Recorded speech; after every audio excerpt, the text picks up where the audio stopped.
All right, let's get started. Everybody ready?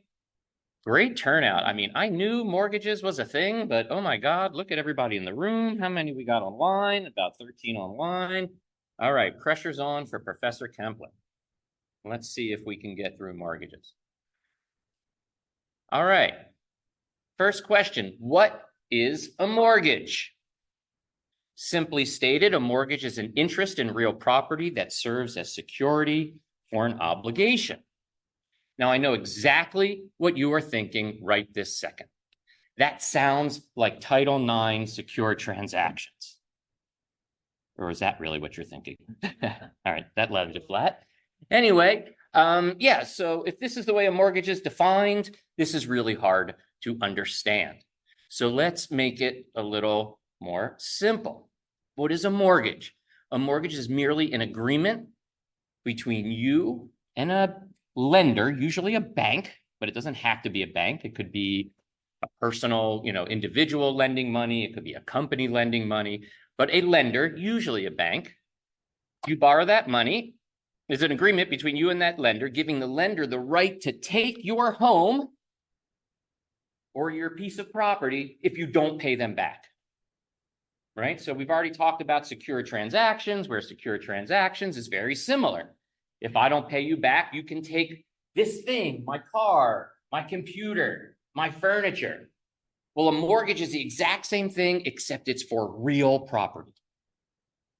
All right. It's like a secure transaction. The bank feels much more secure lending you a whole lot of money to buy a house if they know that if you don't pay them back, they can just come take the house from you and sell it. Just like with Title IX, one of the things that mortgages do is allows this process to happen without having really to go to court. So in other words, the way it works is you borrow the money. If you don't pay back, the bank doesn't have to go sue you, right? And then get a money judgment against you and try to collect the money judgment. No, you've already agreed in advance. If I don't pay you back, you can come take my house. All right? That's all it is. That's all a mortgage is that you're promising the lender they can have your property if you don't pay back the loan. Mortgages are used generally in two major ways. The first way, and it's the way you generally think about a mortgage, is to buy a house, right? You pass the bar exam, you get your dream job, and you decide now's the time to buy a house. So you go to the bank and you borrow $1 million, right, to buy a house. All right, that is the main way we think about it. And you're using that house as security. If you don't pay the bank back, they'll come take the house and sell it and get their money back. But, and this is a subtle difference, but it's important, mortgages can also be used to borrow money to do other things than just buy a house, although you're still promising that the bank can take your house if you don't pay them back. Right? So my kids go to college, or they're getting ready to go to college. I need college tuition. So I go to the bank and say, hey, bank, can you lend me $200,000 that I'm going to use for tuition for my kids? If I don't pay you back, you can take my house and sell my house and get your money back. Now, as long as my house is worth $200,000 or more, then the bank's going to do that, right? Because they'll be able to get their money back. But if my house is only worth $100,000, then the bank's probably not going to loan me $200,000, because if I don't pay them back and they take my house, they can sell it, but they're not going to get enough money back to make up for the loan. All right. That happens in the real world. This is another reason why this stuff is hard, because in bar exam world, banks will give a loan even though the property might not be worth enough to repay the loan. Everybody following me there? All right. In the real world, that's not going to happen. What bank is going to loan you $1 million to buy a house that's worth $500,000? Right? Nobody, except the banks on the bar exam. All right. Everybody see this distinction? You can either use the money to buy a home, or you use the money to buy something else and you're using your home as collateral. You're using your home to secure the loan so that if you don't pay back, they take your house. All right, are we good? We got to be good here. This is the foundation. We got to be good here before we move on. All right, good. All right, quick overview. Let's look at some of the language, right? Well, we talked about a lender, right? Usually a bank, but whatever the entity is that's agreeing to loan money, they are the lender and they are taking a mortgage from you. So they are the mortgagee, right? You're mortgaging your house. The bank is the mortgagee. So here's the borrower, the person who borrows the money, agreeing to repay it. They're the borrower. And when they give the bank an interest in their house in the event you don't pay the loan back, now the bank becomes the mortgagee and the homeowner is the mortgagor. You're offering the mortgage to the bank. All right. Lender, borrower, way easier to keep track of than mortgagee, mortgagor, right? I even hear professors, property professors mixing up mortgagee and mortgagor. So lender, borrower is a better way to think about it. So what happens? The borrower gives the lender an interest in real property, right? You have an interest in my property. If I don't pay you back, you can take it. I'm signing away my interest to you, right? Then there's something called the equity of redemption. And what that means is once you pay the loan back, you can now redeem that interest back from the bank. So you gave the bank an interest basically for the period of time you're paying your loan back, usually 30 years, maybe 15, right? You've heard a 30-year loan, a 15-year loan. Normally you get a 30-year mortgage. And after year 30, you make your last mortgage payment, bam, the mortgage is extinguished. The note, the money you had to pay, that agreement is extinguished. And now you have that interest back that you gave to the bank. And maybe you've heard of people after 30 years having a burn party where they burn their mortgage documents after it's paid off. Send you a check for interest. Do they really send you a check for the interest? You say you have the interest back. No, not money interest, the interest in the property. Remember, you said to the bank, here, if I don't pay you back, you can take my house. Well, that's giving them an interest in the home. Okay. Not a possessory interest, right? But some type of ownership interest. The borrower agrees that the lender can seize the property and resell it if the loan is not paid.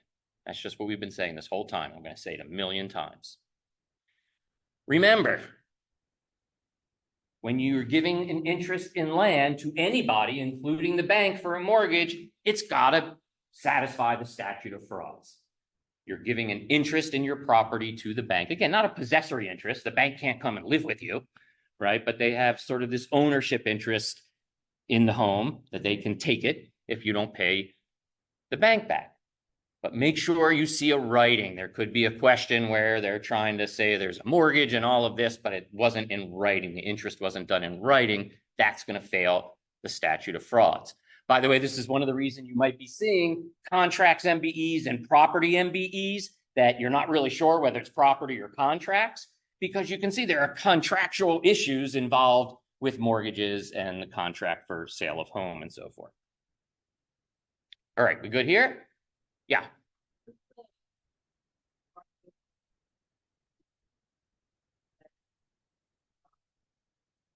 Yeah, hold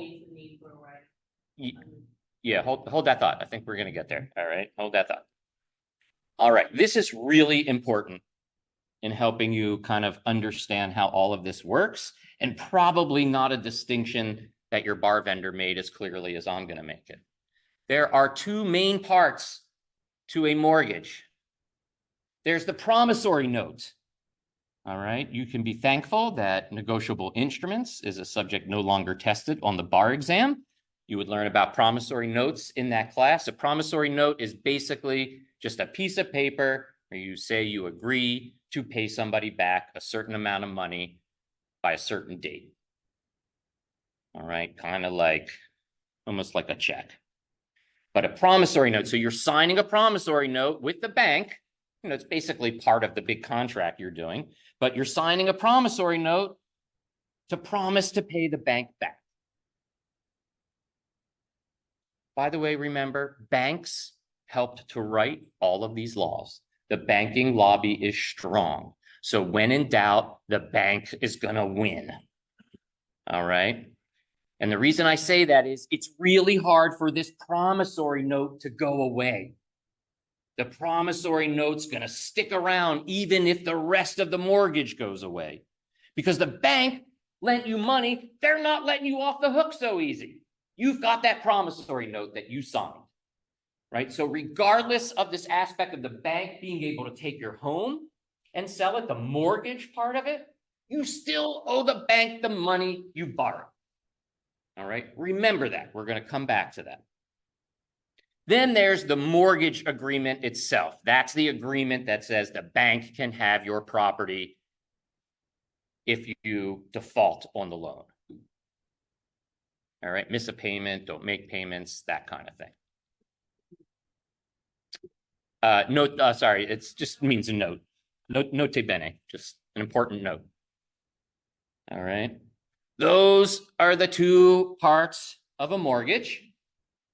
And together, they get recorded, right? So when you see all of your recording statutes and all that kind of crap, same thing. A mortgage will get filed in the land records, just like a deed. Why?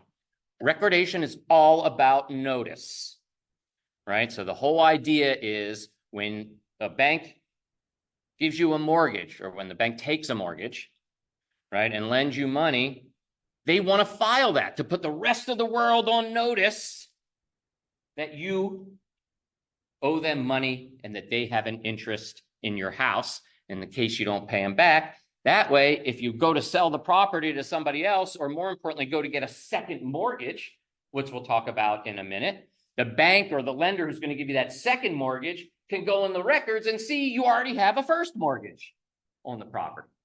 All right, hold that thought. We're going to come back to that. But recordation is really important, and it's a magic moment when you're figuring out the priority of mortgages, which bank gets paid first, right? The general rule is first in time, first in right, based on the recording date. So if that is an issue in the question, they have to give you the dates. They have to tell you either the dates or the order in which the parties recorded. All right, first in time, first in right. If I have a mortgage and you have a mortgage on a property, whoever filed first is going to be first in line. All right, we'll come back to that again. All right, here's another thing that's important to consider. Not critical, but important. Types of mortgages. The main type, and again, the one you normally think of as a mortgage, is a PMM, a purchase money mortgage. Just like a PMSI, a purchase money security interest under Title IX, a PMM, a purchase money mortgage, means you're actually using the house as collateral that you bought with the money the bank loaned you. Right? Again, think about it as you're going to buy your first house. Never bought a house before, you're going to buy the first house. You get a loan from the bank to pay the purchase price of the house, to buy the house. That is a PMM, a purchase money mortgage. Why is it important? Because like a PMSI, there are circumstances where a PMM, a purchase money mortgage, takes a priority interest, will take priority over a prior recorded interest. All right, the same way a PMSI can jump the line, a PMM can jump the line. An affidavit of consideration, in case you see this somewhere, an affidavit of consideration is required with a purchase money mortgage. It's a document that basically says, yes, the money that was borrowed was used to actually purchase the home, right? It's just a way to make sure that people aren't playing games and borrowing money, saying that they're buying a home, but then really using the money for something else. Then there's what often referred to as a future advances mortgage, but that sort of encompasses a number of different types of mortgages that you might have heard of. You might have heard people say they have a second mortgage. I took out a second mortgage. Or a construction loan. This is very common. You buy a house, it's 100 years old. You don't pay a ton of money for it because it's old and run down, but then you go to the bank and you get a second loan to be able to use that money to do construction on your existing home. Something called a HELOC, home equity line of credit. So here's the other thing that sometimes students who haven't been through this have a little trouble wrapping their head around. Keep in mind that your home, your property, is an investment. It increases in value, right? Knock on wood, right? Your home will increase in value. In fact, for most Americans, their home is their number one biggest investment. So what that means is when you buy your house at $500,000, and the next year it's worth $600,000, you now have $100,000 of equity in your home. That means your home is worth more than you paid for it.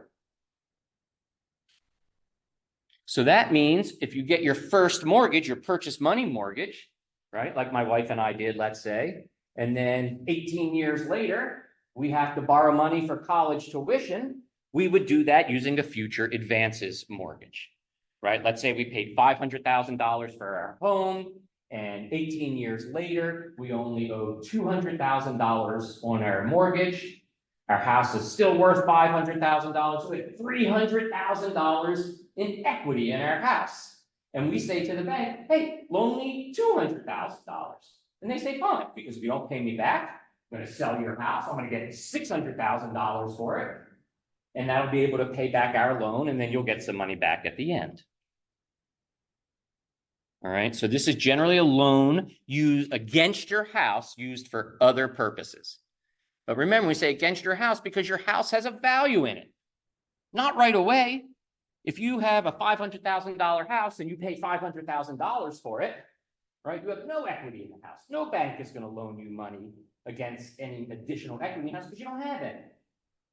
But after a year or 2 or 5 or 10, after you've paid down some of your mortgage, you owe less money to the bank while your house is increasing in value. So you have this investment, this value in your house that you can borrow against, right? That's how you get a second mortgage.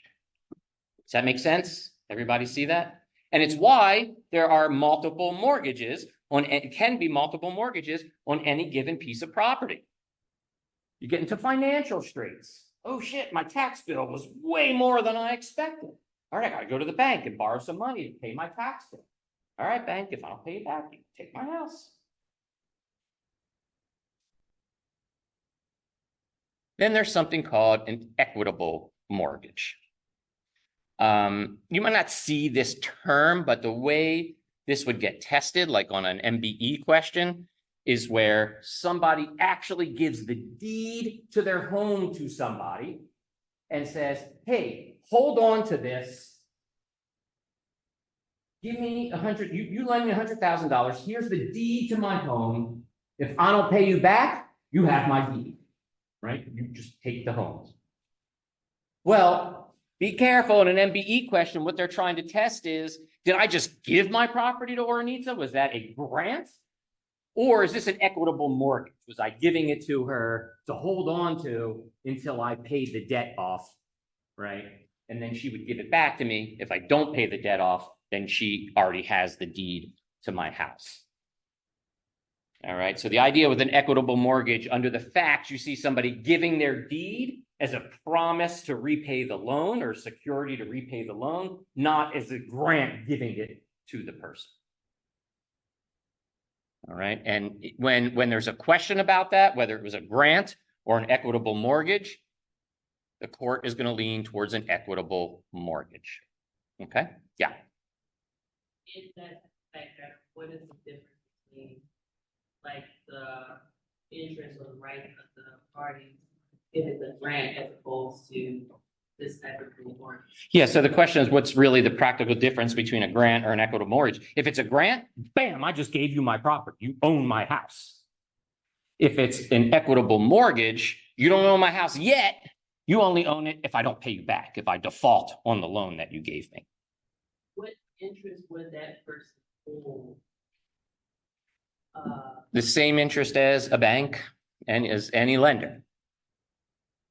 All right, because they're a lender. It's just a personal lender. And you're saying, it's just, let's say you got a rich next door neighbor, and say, hey, can I borrow $100,000? Sure, give me your deed. Just in case you don't pay me back, I want to have some security for this loan I'm giving you. All right, we good? What are the borrower's rights? The owner who gives a mortgage.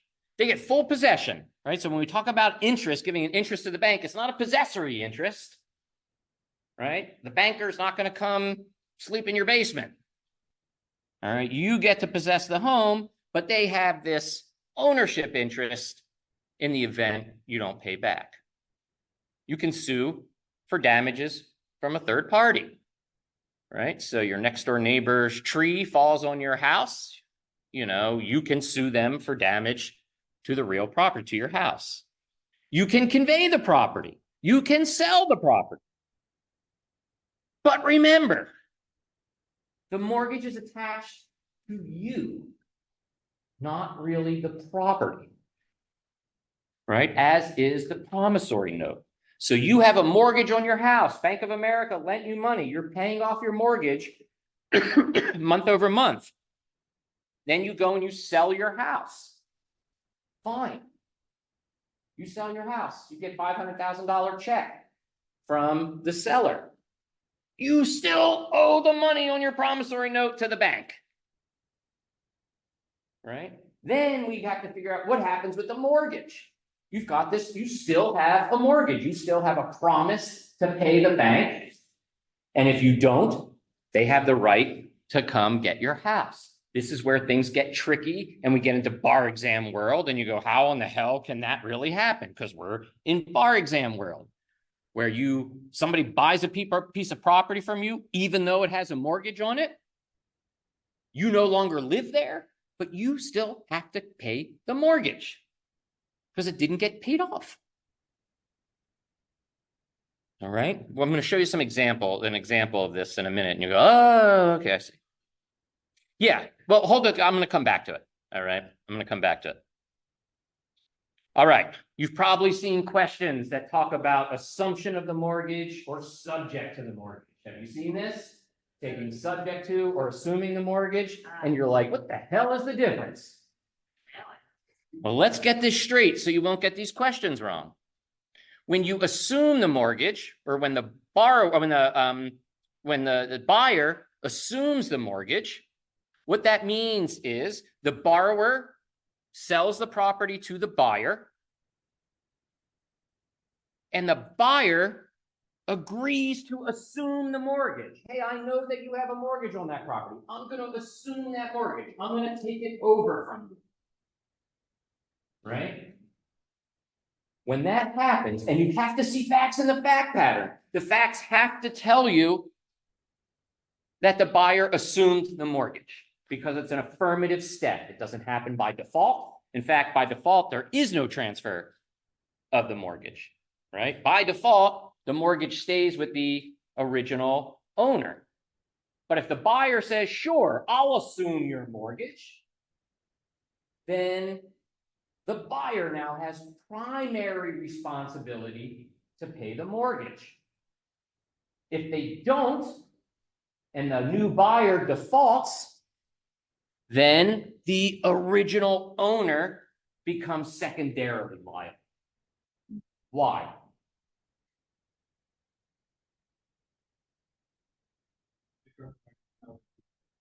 Say again? So close, right? Go ahead. Is it more like a delegation, not an assignment? Not exactly. Wait, what was your question? So the buyer now says, I'll assume the mortgage. I'll assume the mortgage, but then the buyer doesn't pay. Does the bank then sue the buyer? No, the bank's now going to look to the original mortgage creator, the original homeowner, to pay it to be secondarily liable. Why? Because the promissory note didn't go anywhere. The mortgage was transferred to the new person who said, all right, I'll assume it, because I want to make sure it gets paid because I'm living here and I don't want any default on the mortgage, then I'll get kicked out. But let's say the new buyer can't pay, right? Lost their job. Hey, I can't pay. Then the bank's gonna say, fine, original owner, now you owe me. And the original owner's gonna say, but I transferred the mortgage. And the bank's gonna say, yeah, but I still got a promissory note from you where you promised to pay me back. Whether or not I can take your house is a different story. You promised to pay me back. That really helps. But in real life, that's not, like in real life, if I sell a house, I'm not gonna be thinking, oh, the bank's gonna come after me, right? Yeah, so hold that thought for one more second. I think the borrower, the original borrower still has, I guess, to go after the defaulting. So what Paris is saying is that, but it under the scenario I just said, that the original buyer could go after the new buyer, and sue them because, hey, you promised to pay the mortgage and now you're not paying. Absolutely. This is another thing that gets confusing sometimes, is that we forget to think about that there are alternatives, what's the word I'm looking for?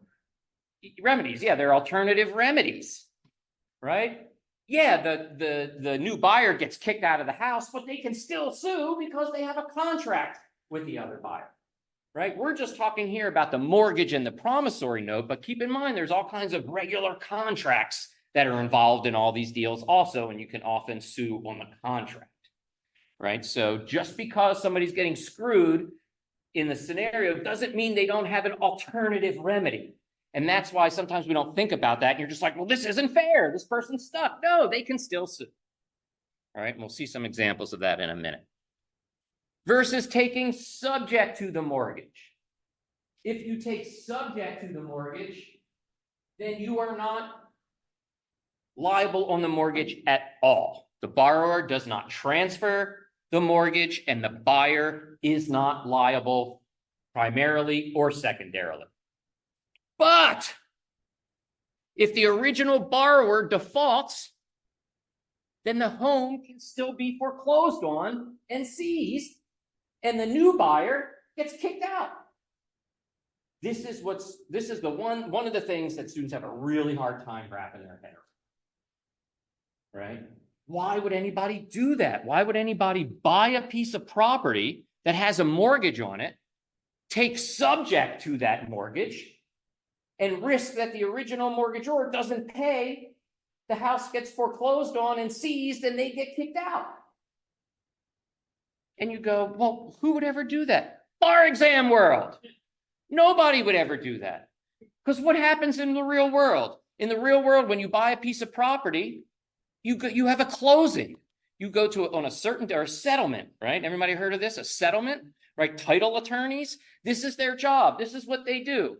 They do a title search, make sure all the titles are good. They see what mortgages and liens are on the property to make sure that they're going to get paid off when the property gets transferred. So that's why when you buy a piece of property and you go into this settlement meeting for like 2 hours and you sign like literally 100 pieces of paper, it's insane. But all that's doing is saying, all right, making sure new buyer, when you buy this house, you're buying it free of any other mortgages. You're buying it free of any other liens. You're getting this house free and clear. That's what a title company does. And in fact, you can buy title insurance. So that in case the title company fucks that up, you still have recourse, right? This is why in the real world, this stuff doesn't happen. But in bar exam world, they got to come up with these crazy scenarios to test that you understand these rules. And always go back to that second or third slide. A mortgage has two parts, a promissory note and the mortgage itself, the agreement to be able to seize the property if the loan is defaulted on. And so in this case, right, a new buyer does not assume the mortgage, takes subject to that existing mortgage. If it doesn't get paid, then the bank's gonna take that house and sell it. They don't care that you're living there. Yeah, Paris.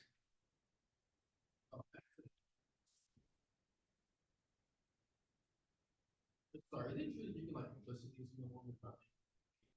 Yeah, so, yep, and so what Paris is saying is, yeah, and I should be careful, because I said the facts, all right, so the facts have to tell you that there's an assumption of the mortgage. One of two ways, either they tell you the new buyer assumed the mortgage, or they give you facts demonstrating that the new buyer assumed the mortgage. So the facts may not say new buyer assumed the mortgage, but the facts may say new buyer moved in and started making mortgage payments and made mortgage payments for 6 months, right? All right, well there now that's an impliedly assume the mortgage, right? It wasn't stated, but the new buyer started acting like they assumed the mortgage, and therefore we're going to treat them as if they have assumed the mortgage.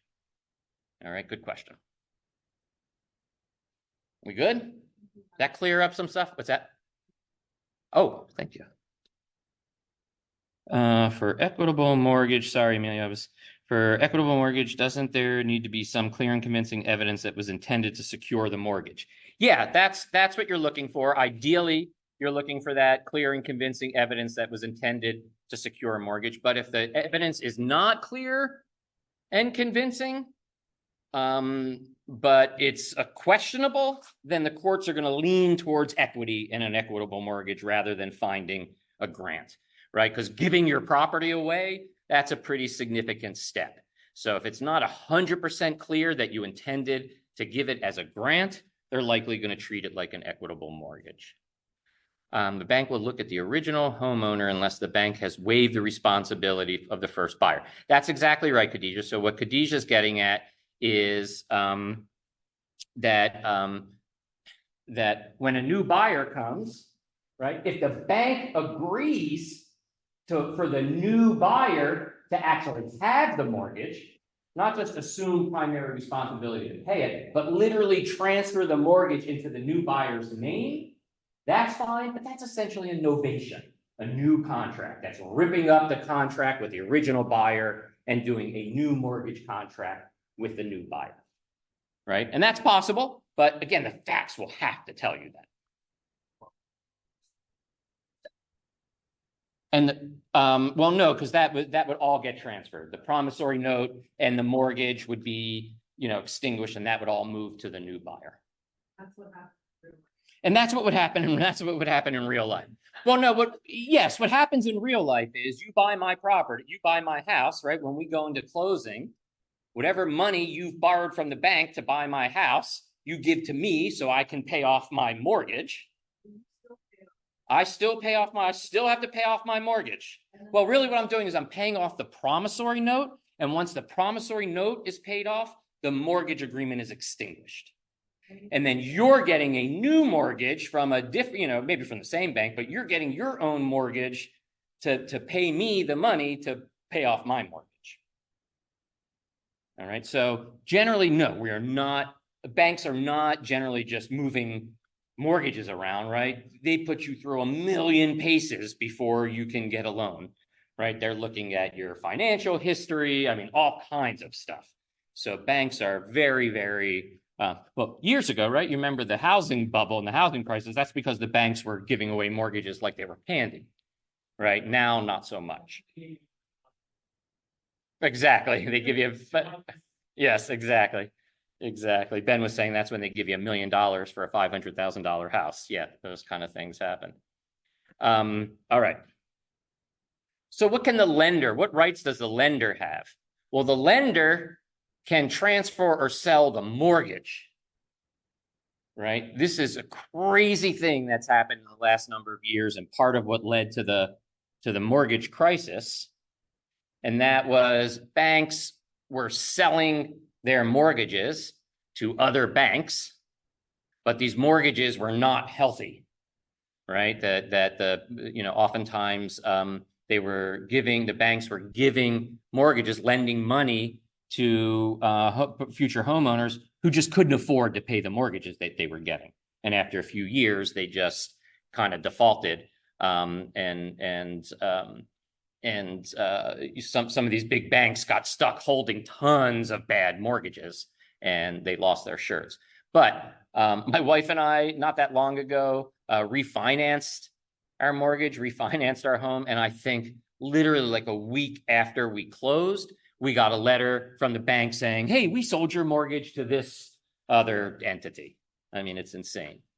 I don't know that you'll see that on the exam, but just know that the banks are allowed to transfer or sell the mortgages that they hold on other people's homes. And they can prevent waste, right? Remember, the lender, the bank, holds an interest in real property, sort of a future interest in real property, and therefore they can prevent the homeowner or others from, committing waste, even ameliorative waste on the house or land. Yeah.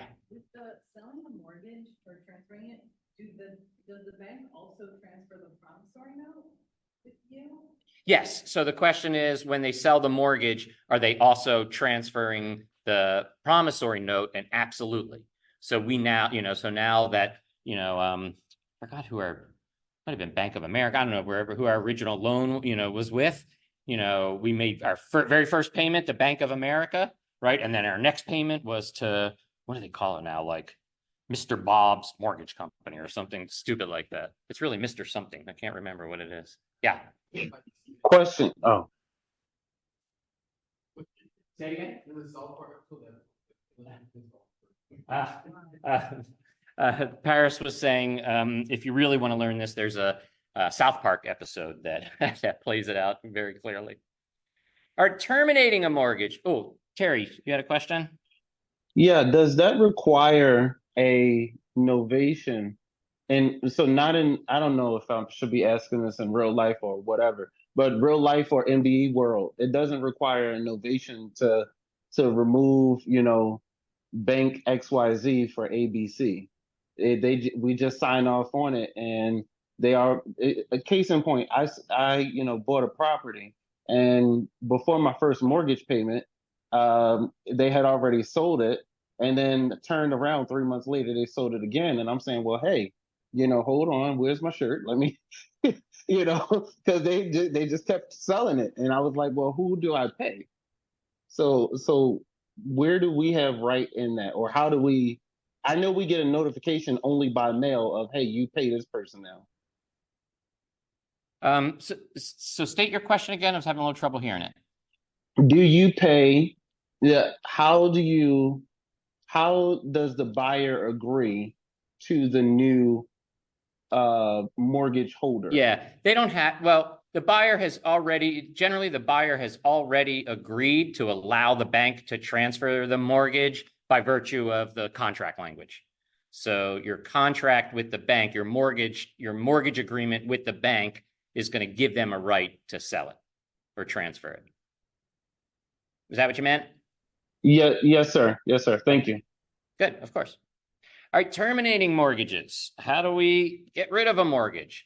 You can pay it off, right? You can pay it off. After 30 years, you make your last payment. Your promissory note is paid off. Your mortgage agreement terminates. You now own your house free and clear. No bank, no lender has any interest in it, right? This is why you have this burning party and burn up all those papers.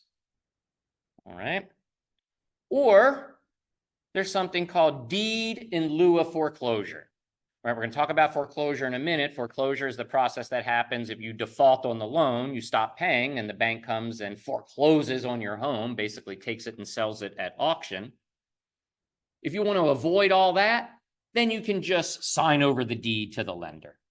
Right, so my example with Kiara, where I said we were neighbors, right, and she borrows money from me, right, and she doesn't pay me back. And I say, all right, I'm going to foreclose on your house. And she says, oh, instead of going through all that, here's my deed. She signs over the deed to me and gives me the deed to her house. Well, now I own her house without having to go through the whole foreclosure process. All right. Again, not anything you would generally see in the real world, but we're in bar exam world. So it's like, yeah, bank, I realize I haven't paid you back. I know you're gonna come take my house from me. Well, here's the deed anyway. You know, we can avoid all the mumbo jumbo.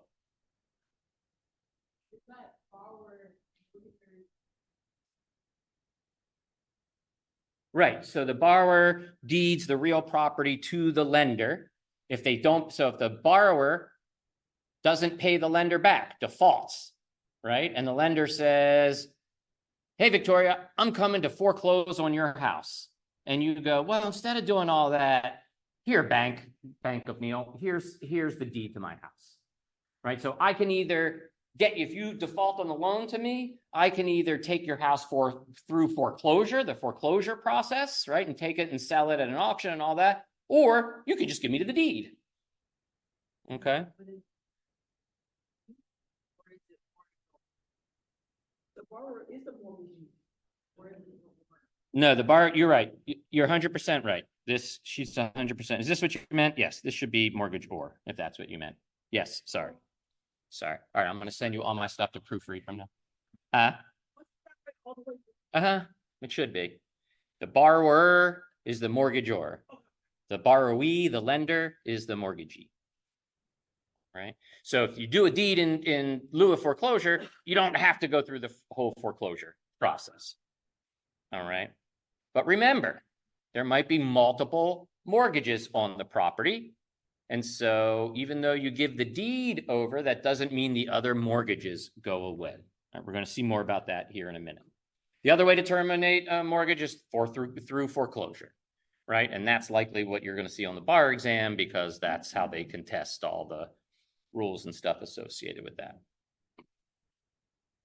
What does foreclosure mean? It's essentially a court proceeding where the lender, the mortgagee, right, seizes and sells the real property, generally at an auction, and then whatever proceeds, whatever amount they get from the sale of the property, then pays back any outstanding debts on the property, meaning, you know, principally the lender from the original mortgage. The borrower, I'm sorry, the borrower, the homeowner, always has a right to redeem. And that is, if the foreclosure process starts, they can pay all the past debts, everything that's owed, and redeem the property, get it back, instead of it going to foreclosure. I wrote there, bar exam world. Why? Why is this a bar exam world scenario? I think like one of the bar exam questions I saw was like someone got an inheritance and that's why they could redeem. Like that's the only scenario I really think of. Right, because if the house is getting foreclosed on because you didn't pay the lender, how are you going to have all the money to now redeem the property? But as we just heard, yeah, maybe the house gets foreclosed on, then you get a big inheritance or a bonus check from work or whatever the hell it is. Now you have the money to not only pay that month's mortgage, but basically you're going to have to pay off the entire mortgage in order to redeem the property. There's a way before and after, right? The secured after, doing something equitable right before, then the secured after. Yeah, that might be. Yeah. Yeah, well, yeah, I think I'm going to hit that, right? Then there's, so then the power of the sale, basically the lender can sell the house at auction. Then the lender gets their money back, including any fees. Any other lenders, if there's multiple mortgages, they get back their money plus any fees.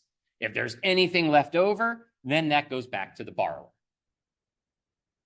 If there's nothing left over and a bank is still owed money, then the bank can bring a deficiency judgment. And I'm going to show you examples of these we're going to step through together in a second. What if, Ooh, I know, right? Even the wheels are cranking on me. What if, we're playing Stump the Professor. Okay. but it shouldn't though. I just don't know the answer. What if the lender that invokes the right to foreclose isn't the purchase money mortgage lender? Right. Hold that thought. Different lender. So in the power, so like in that ranking order of the proceeds, paying the proceeds off. I'm gonna show you. I'm gonna show you. Okay. I'm gonna show you. Hold that thought. Hold that thought. Is there going to be an acceleration clause for that to, apply? Or have to be on the entire remaining? Well, not necessarily, because, let me say it this way. So Paris was asking, does there have to be an acceleration clause? Which basically means if you default, on the loan, the acceleration clause means that you now have to pay the entire amount that you owe instead of maybe just the next month's payment or something like that. So in this case, does there need to be, in the case of a foreclosure? No, I mean, so this is what I was gonna say, is that the mortgage agreement, this is similar with default under Title IX. The law does not define what a default is. A default is decided in the contract. So almost always, right? Missing 2 payments in a row, default. Right? Or they could even say, if you move out of the house for more than 2 months, default. They can say, if you put a green shirt on, default. Right? Freedom of contract. The contract decides when a default occurs. Now remember, this is all going to be in the favor of the banks, right? So it's easy, generally consider that it's easy to default on the mortgage, right? The borrower has to be perfect. The lender gets all the advantages. Let's see what this is. If you redeem after foreclosure begins using money from a newly acquired mortgage loan, is that new mortgage a PMM? Wow. Great question, Josh. I'm not sure. Let me think. Redeem after for probably not, because you're redeeming, since you're redeeming from the foreclosure, you're basically just making good on all the money that you owe. And you have the legal right to do that. So I think that that's probably not a PMM, but good luck getting a mortgage. Good luck getting a mortgage or any loan to buy a property out of foreclosure. But what he's going to write back right now, and he's right, bar exam world, right? Crazy shit can happen. Yeah.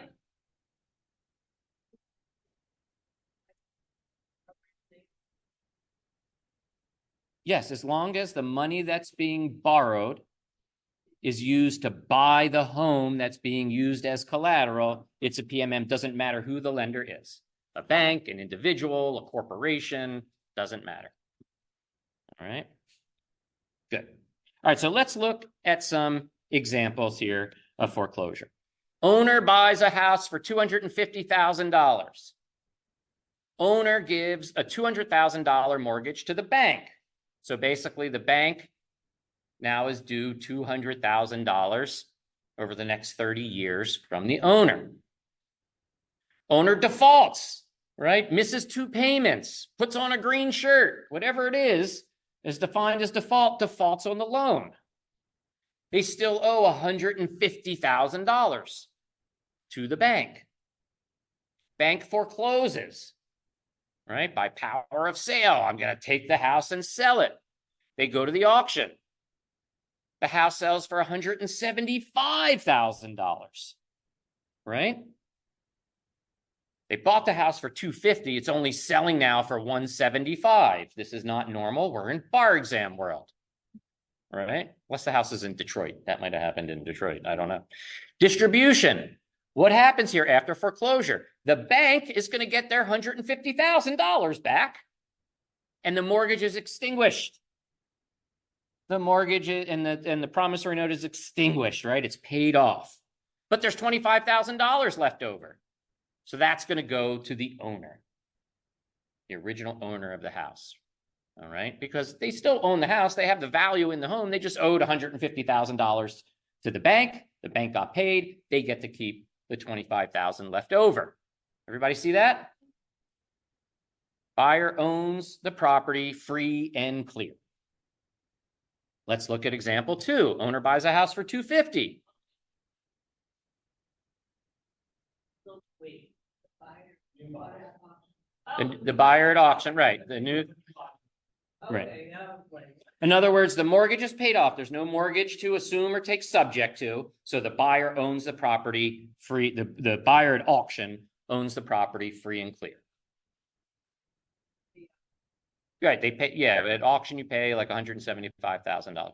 By the way, always keep in mind these auctions, right? Why do people go to auctions and do this stuff? Because you generally get stuff at really good prices because there's risk associated. Because maybe somebody pops up later with a mortgage you didn't know about, right? Or a lien against the property that you didn't know about.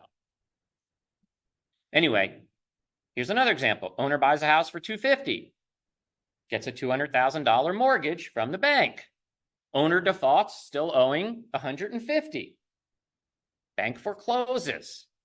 This time the bank gets $125,000 for the house. No more surplus.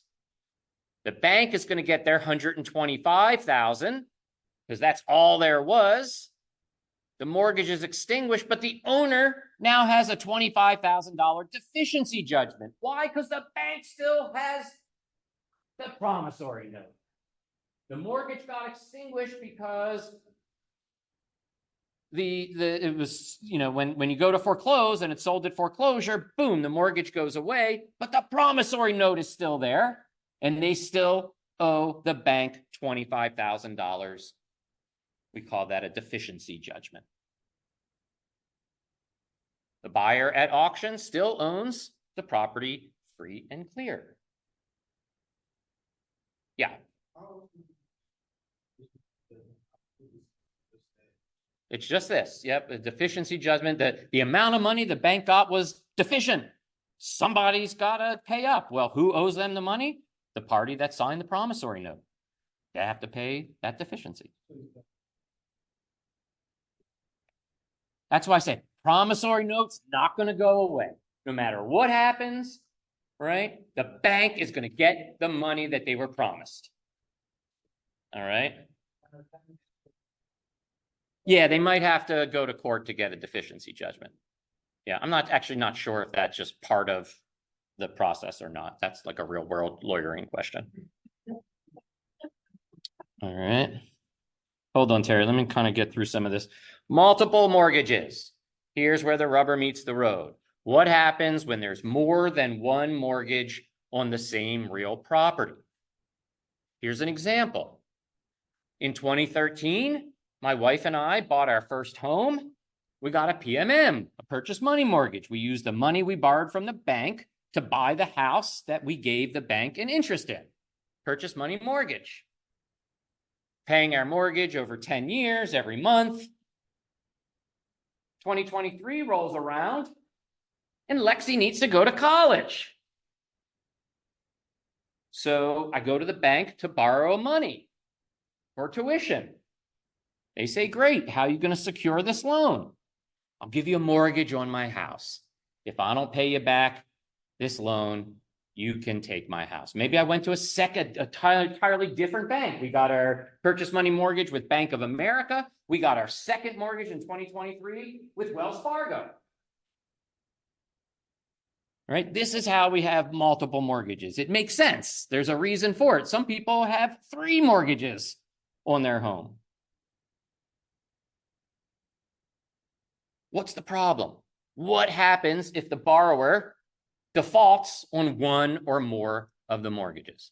Just like under secure transactions, what happens if the company doesn't pay and they have promised the collateral to more than one party? Very similar here. There are multiple lenders that have an interest in the real property. The borrower stops paying. Who forecloses? Who is party to that? Who gets paid in what order and how much? All right. It's not hard, I promise. Hold that thought. All right. So let's look at priority of mortgages. The general rule, first in time, first in right. Keep track of when the mortgages were recorded, the date, if they tell you the date, or if they're not giving you a date, but they're telling you just the order it was done. And 1 year this happened, the next year this happened, the next year that happened. Keep track. They might tell you that this mortgage was on this date, this mortgage is on a later date, but the first mortgage records after the second mortgage. So it's not first in time, first in right as far as when you get the mortgage. It's first in time, first in right based on when the mortgage is recorded. Why? Why? Okay. Yeah, it's all about notice. It's not fair for the second bank, for the second mortgage, to be behind the first mortgage if the first mortgage didn't record, because the bank may say, well, if I saw that mortgage already existed, I would never have given you a second mortgage on the property. Right? So by recordation date, because the whole thing is putting everybody else on notice as to when your mortgage is in effect, so every other subsequent lender can decide whether they want to lend you money based on the amount of value in the property that's left after everybody else gets paid if you default. Sorry, so this is like a given to like, buying a UCC. 100%. Paris is saying this is just like filing a UCC financing statement under secure transactions. Exactly. In secure transactions, they call it perfection. Why? Because they hate you. Right? It's just all about notice. And the idea is just fairness. Like, what notice are these parties on before they decide to lend money? So we're going by the recordation date. That's why they're going to play games with you. Mortgage one, on March 1st.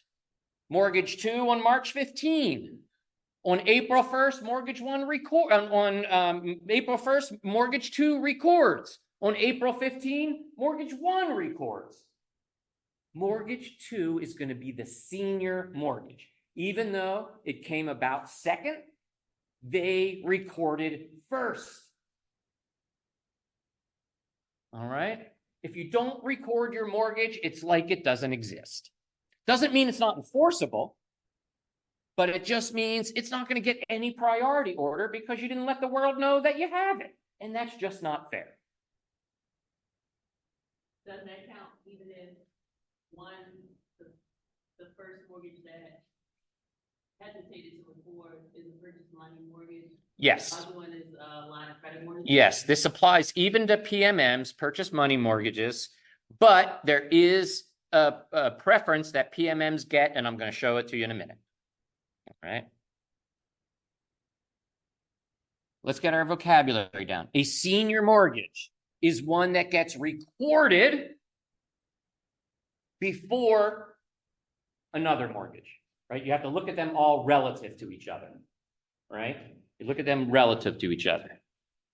So a senior mortgage is older or got recorded before others. They're going to be higher in priority. They're seniors. Junior. A junior mortgage is one that was recorded after another mortgage. Right? So we're going to treat that as a newer mortgage. Even if it was signed first, if it was recorded second, then it's junior. It's going to be lower in priority. This is where things get a little tricky, and just kind of have to remember it.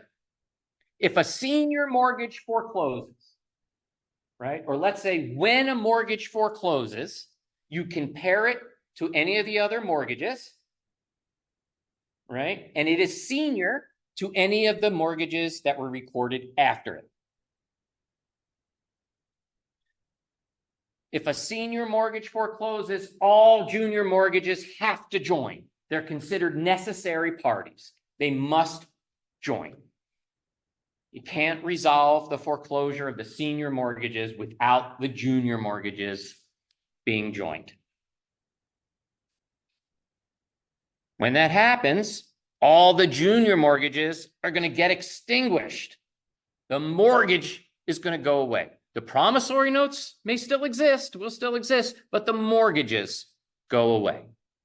So the lender no longer has an interest in the property. That means that the junior mortgagees cannot come take your property. That's for the senior mortgage, the senior foreclosing mortgage. That's the one that gets to seize the property. All right, you with me? I'm not sure I can give you a great rationale for that, but this is the rule. But remember, the lender can always seek a deficiency judgment. The mortgage is extinguished, but the promissory note isn't. So mortgage number one, the senior mortgage forecloses. The two junior mortgages must join.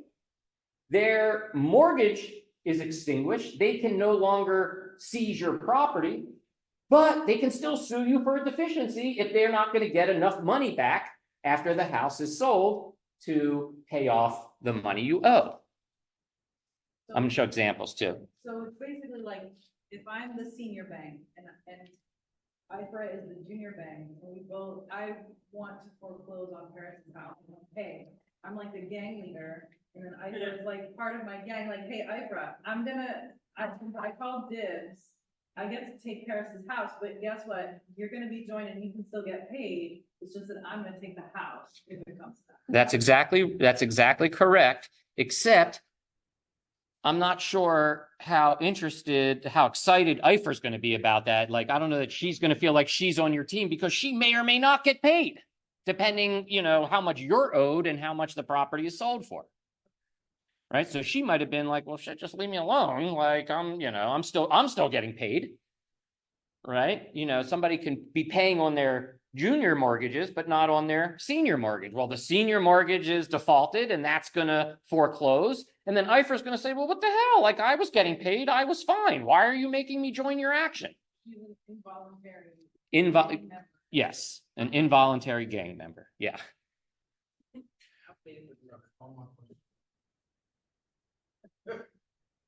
Isn't there some other weird rule that deals with like alternatives? So senior mortgage doesn't decide.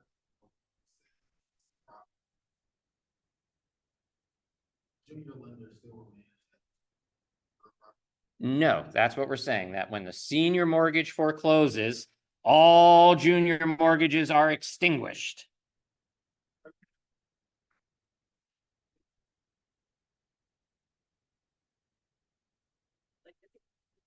Yeah, that might be deed in lieu of foreclosure, but yeah. All right. If a junior mortgage forecloses, the senior mortgages may join, but don't have to. They are not automatically joined like a junior mortgage is when a senior mortgage forecloses. The senior mortgage may decide to join and may not.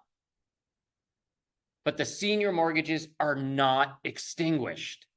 This is why it's good to be in a priority position. Because if there's a foreclosure, you don't have to join it. You're not automatically joined. You can if you want. And your mortgage agreements are not extinguished.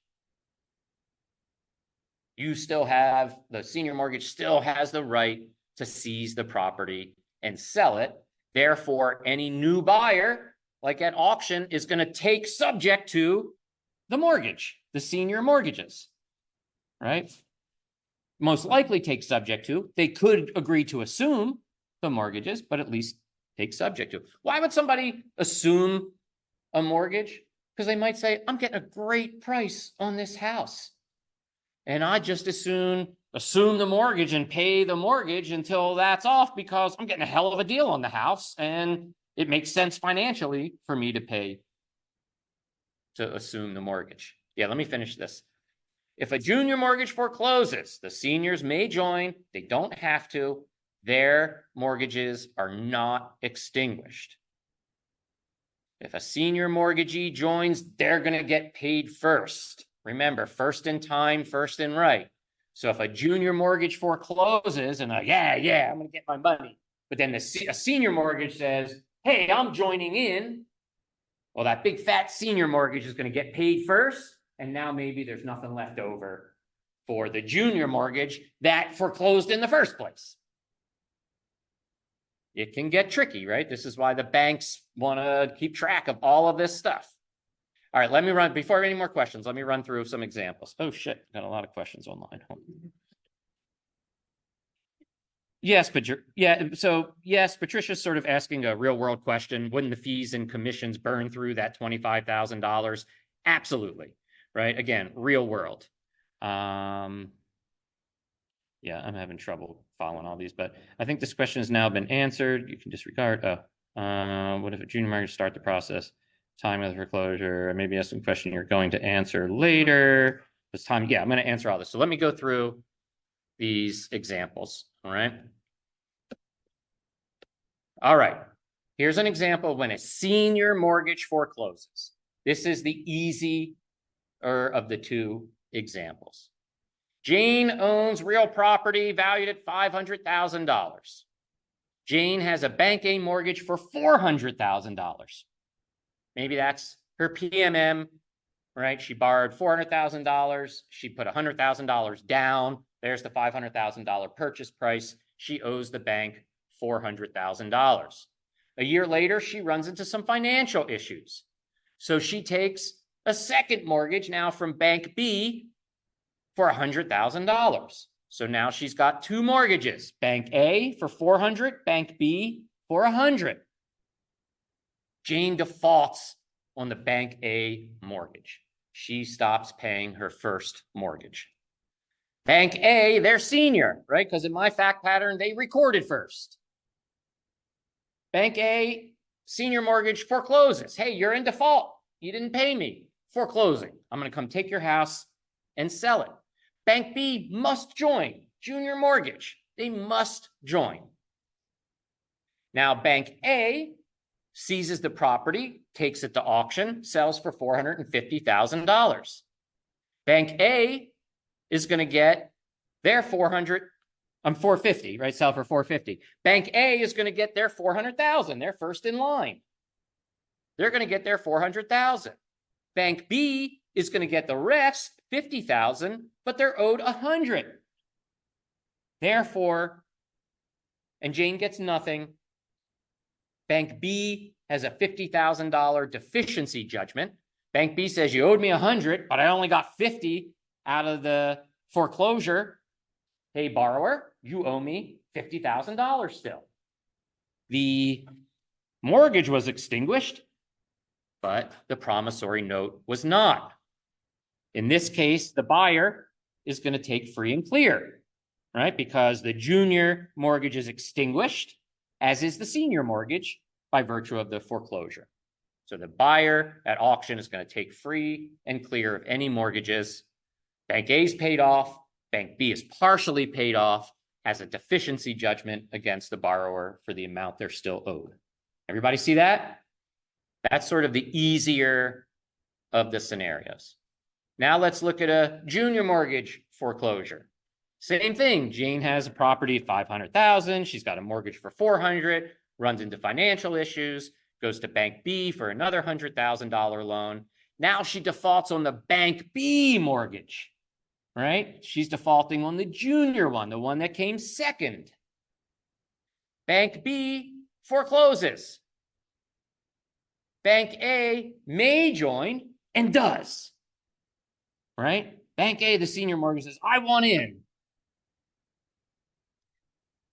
The house is sold at auction by Bank A because they're the senior mortgage, right? So they're going to sell it at auction. Bank A is going to get their $400,000. Their mortgage is extinguished.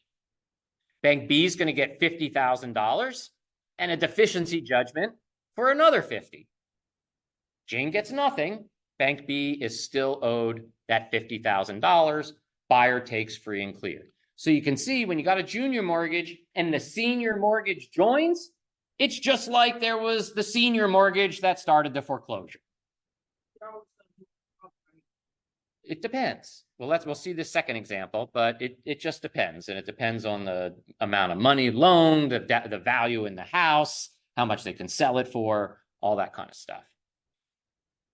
Now let's look at the same scenario, but the senior mortgage is not going to join, right? Real property value of 500. She's got a mortgage from Bank A for 4. Year later, financial issues, another $100,000 loan. She defaults on the junior mortgage. Bank B, the junior mortgage forecloses. Bank A may join, but does not in this case. Now, Bank B takes the house, sells it at auction for $450,000. They get $100,000, and their mortgage is extinguished. Bank A got nothing because they didn't join the foreclosure action. But their mortgage and promissory note doesn't go anywhere. They still, since they didn't join the foreclosure, there's nothing to extinguish their mortgage, right? So Jane now is going to get $350,000 of the proceeds, right? There was $450 that the house was sold for, 100 went to Bank B, nothing to Bank A. So Jane now is going to get $350,000, but she still has a mortgage of $400,000 from Bank A. So the buyer at auction at this point now is going to have to take subject to the Bank A mortgage because that mortgage still exists on the property. The senior mortgage did not foreclose. Their position doesn't change. The only thing that's changed is who bought the property, who the owner of the property is. So just in case, like if the buyer doesn't take the payment, then Jane still trouble. So let's, yep. So in this scenario, the buyer takes subject to the Bank A mortgage. If Jane stops paying Bank A is going to come take the house and sell it right out from under buyer. And you're going, what in the world? Bar exam world. All right. Two payments for the mortgage, one from the one that Jane owes, but also is the buyer. So here's the thing. So the buyer is going to take subject to the Bank A mortgage, right? And they can choose to pay it or not. Right at that point, the buyer might say, hey, if Jane's not going to pay, all right, bank, I'll pay you because I don't want to lose the house. But take something to the mortgage, but when the buyer got the house, did they make a mortgage to get it as well? No, it's $450 cash. Okay, they just bought. Well, they might have gotten a mortgage also. Paid a mortgage. Yes, they could have gotten a mortgage to have the money to pay for it at auction. So the bank could really be getting the payments from the buyer as well as from Jane. Yes, it is possible under this scenario that maybe Jane at this point can only pay half the mortgage and the new buyer says, fine, I'll pay the other half, right? Because even though the buyer doesn't have to, their buyer might want to, so they don't get kicked out of the house. And they might say, well, I got such a great deal at auction for the house, I may as well pay the other half of the mortgage because it's worth it for me because I got a great deal for the house at auction. Right? Again, this doesn't really happen in the real world, but you got to look for it in bar exam world where somebody, remember we talked about how you got to be careful, particularly on the MBE where the good guy wins and the bad guy loses. That doesn't always happen. Oftentimes the good guy loses and the bad guy wins, right? The good person loses. They're going to get kicked out of the house. They went at auction. They did what they needed to do. They bought the house that they wanted, but now they're maybe going to get kicked out of it because there's still a mortgage. But that's the whole point. Like I was saying before, when you buy this stuff at auction, you generally get really good deals on it because you run the risk of now having to pay another mortgage that you didn't realize in order to keep the property. I have a question. So what about those fact patterns that like, so-and-so bank that has a mortgage is foreclosed, they didn't notify all the other, lenders about the mortgage? Like how does that affect?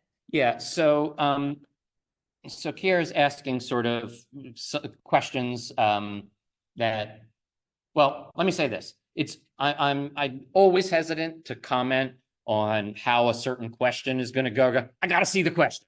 You got to see the question, the facts, the call of the question, the answer choices.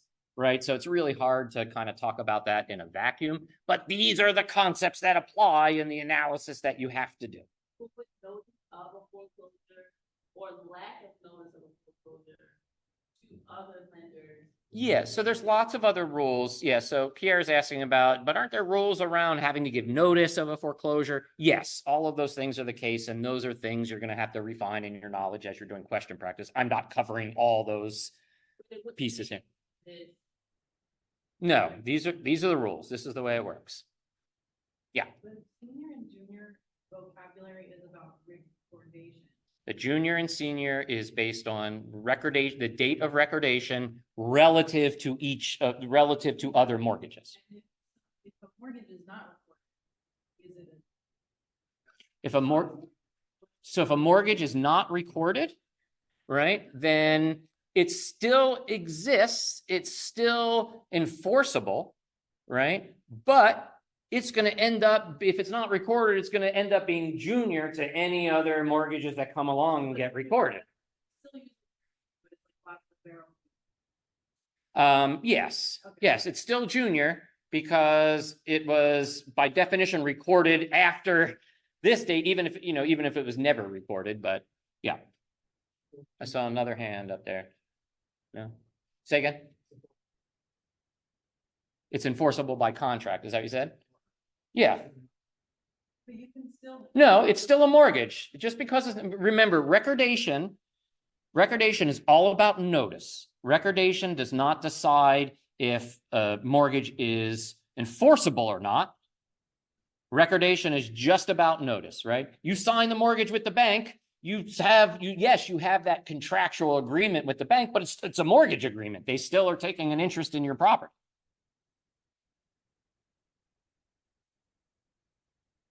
All right, just a few more kind of things to wrap this up.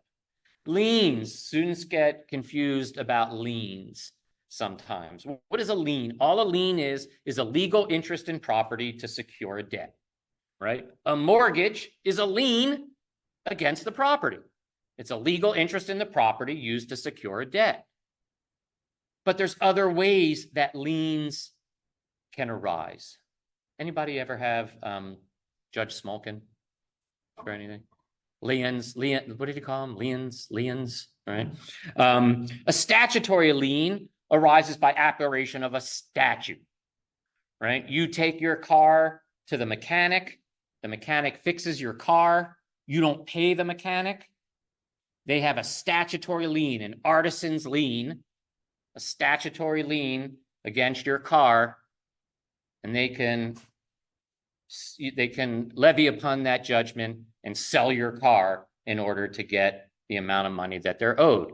That lien arises by statute. Another way, and what you often hear, is a judgment lien. A judgment lien is a lien that becomes effective by virtue of getting a judgment in court. You're in a car accident, somebody smashed into you, you sue them for $100,000, you win. The court says that party now owes you $100,000. You now have a judgment, $100,000 judgment against that party. But remember, judgments must be recorded, but also levied upon. Getting a judgment lien or a statutory lien is not enough. That gives you the legal right, but in order to enforce that lien, you have to levy upon that lien. You have to go back to court again and say, hey, court, I want you to seize certain property from this person to sell it to pay off my lien. So merely having the judgment's not enough. You have to enforce the lien by judgment on the debtor's land, right, or other property. Questions about that? Yeah. I thought I had read the main difference is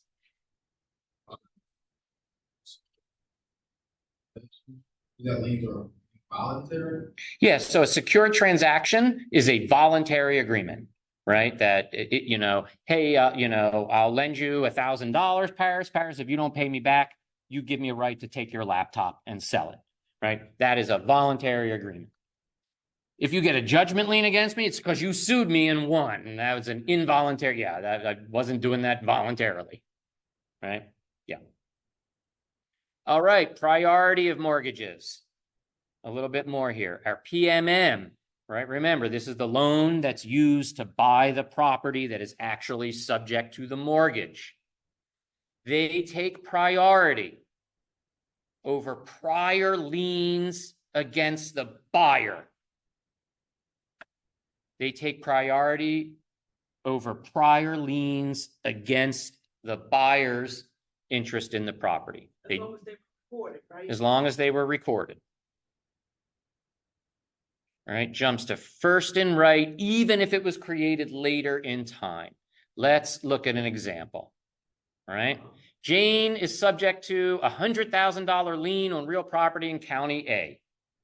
All right, Jack sued Jane and got a $100,000 judgment against Jane. So Jane now has and recorded that judgment and levied upon it in County A. So Jane now is subject to a $100,000 lien on any property she owns in County A. A year later, Jane actually buys a house or some land in County A for $500,000. Bam! Immediately, by operation of a law, that lien attaches to this property she just bought. Right? That lien got recorded in County A, and it's just sitting there going, all right, when is she going to buy some property? Because I'm going to attach myself to it. The second she buys that property in County A, boom, there's a $100,000 lien against the property. Jane took a PMM for $400,000 to buy the house. And it gets recorded. By definition, this mortgage is second in time to the judgment lien. The judgment lien came first. It wasn't until a year later that she took out the mortgage to buy the house. First in time, first in right would say that the lien gets paid first. She defaults, or the lien is enforced. Either way, either she stops paying or the sheriff comes out and plops a notice on her house to say that it's going to get sold at auction. All right, so now it gets sold at auction for $450,000. Bank A is going to be first in line. The mortgage is going to be first in line. Why? Because it's a PMM, and a PMM is going to take priority over other interests against the property, even if they came first. Even though this judgment lien came first, was recorded first, immediately attached to the property when she bought it. The law says, yeah, but the PMM is going to take priority. Why? We want people to buy houses. We want people to buy houses. And we don't want Jane Jane to say, well, I'm not going to buy that house in County A because the second I buy it, they're going to have a $100,000 lien against it. And it's like, well, no, I'm going to get a PMM. Now my PMM is first in line. Or that's why the bank is going to agree to lend the money, because the bank wouldn't lend the money if they're second in line, because well, I'm going to lend you this money. If you stop paying, the first $100,000 goes to the lien holder. But the law says, no, bank, you have a PMM, so we're going to put you in priority position. So it's much safer for you now to loan that money because you're first in line. If she stops paying, you're first in line before the lien. Yeah. So would it make a difference if it's like a mortgage theory or a title theory states? Hold that thought. Okay. We're coming there. We're getting there. All right, everybody got this? You see where the PMM comes into play? All right, it's going to take priority. Now, keep in mind, a PMM is always going to have priority over other mortgages, right? Because it's always going to come first. It's the mortgage. If you have a PMM, that's because you got the mortgage to buy the actual house, right? Any other Mortgages on your house are going to come after that by definition. Correct, assuming these are all recorded. Assuming these are all recorded. All right, a deed of trust. A deed of trust is sort of like a mortgage, except what happens is the conveyance goes from the owner of the real property to a third-party trustee. The trustee holds the deed as a security for the debt. And then the trustee gets to decide later, did the debtor satisfy the loan? Great, then he's going to give the deed just back to the borrower. Did the lender default on the loan? Then the trustee is going to give the deed to the creditor. That's all it is. It's like a mortgage, except instead of all of it happening directly between the buyer and the bank, or the borrower and the bank, there's a third party, right? So the buyer deals with the third party, the bank deals with the third party, then this third party trustee oversees everything and decides, all right, who gets the deed based on the loan getting paid off or the loan being defaulted on.